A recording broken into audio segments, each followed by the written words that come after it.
All right, and we are back, and we have with us today, would you like to tell everyone your name? I'm Taras Stolar. Thank you for being with us today, Taras. We heard a bit about the cultural forces earlier and everything that you're doing, but what can you tell us about yourself personally? Where did you come from in Ukraine, and what did your life look like before the war started? I am a professional musician. I play Ukrainian instrument, folk instrument, bandura. And I started just a normal musical school when I was 7 in West Ukraine. And after I finished education in music academy, I stayed in Kiev and worked in state orchestra for about more than 20 years.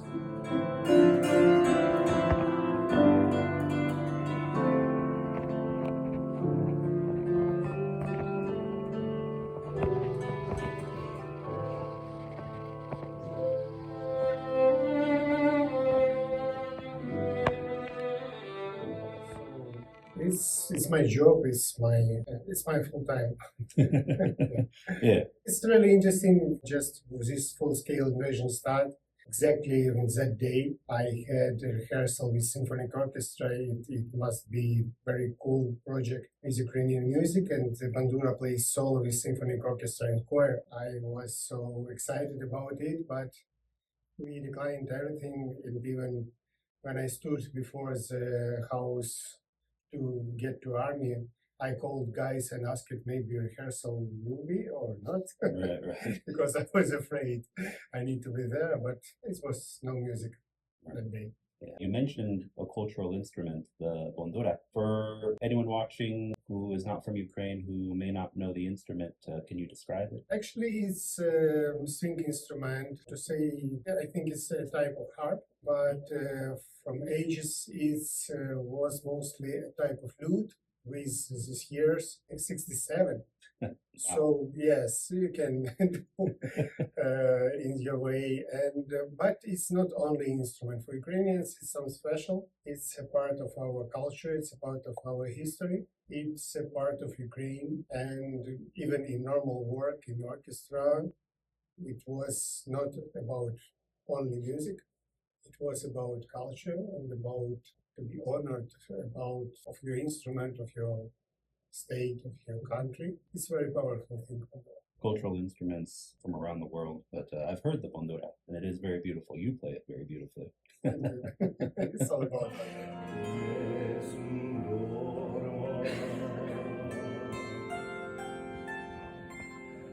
Pura principessa nella tua fredda stanza e guardi le stelle che tremano d'amore. You know your role playing bandura in the cultural forces. In terms of other roles outside of the cultural forces, what roles have you played in your career in the military? I started in territorial defense on the first day. I didn't know what should I do. I have no combat experience, no just experience with weapon. But it was time to come to army, and it was really not easy to come because they asked what can I, what I know. And so territorial defense for more than 1.5 years. I served in scout unit, and we started with normal scout work job. We learned a lot. We did a lot. We made it's like two lines, the second line of front line. So it was needed to build trenches, dugouts, a lot of things, and so it was mostly experience with to build out of wood, to get this wood, to get trees, to build dugouts, and afterwards we learned to operate drone, and I was drone operator mostly for more than a year. Also in different type of drones, also Chinese Mavics drones, and after became FPV, and first personal view drones, and we learned how to build them, how to operate.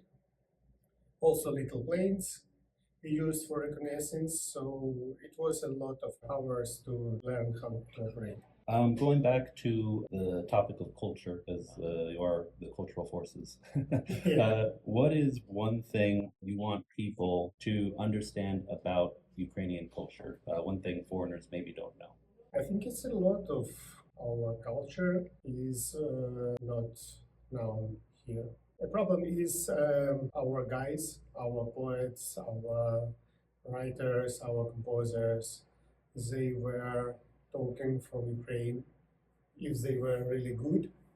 So a lot of them are now just like a part of Russian culture or of maybe Poland, maybe Austrian. So it's also important to understand who they are and about what are the pieces, the books, because it's hard to tell in English, but if people born in some territory, they are like they have this the spirit of that territory. They bring it through all their life, and they are so this culture they bring to the world. It's about culture of that region, that country, from their so for the first.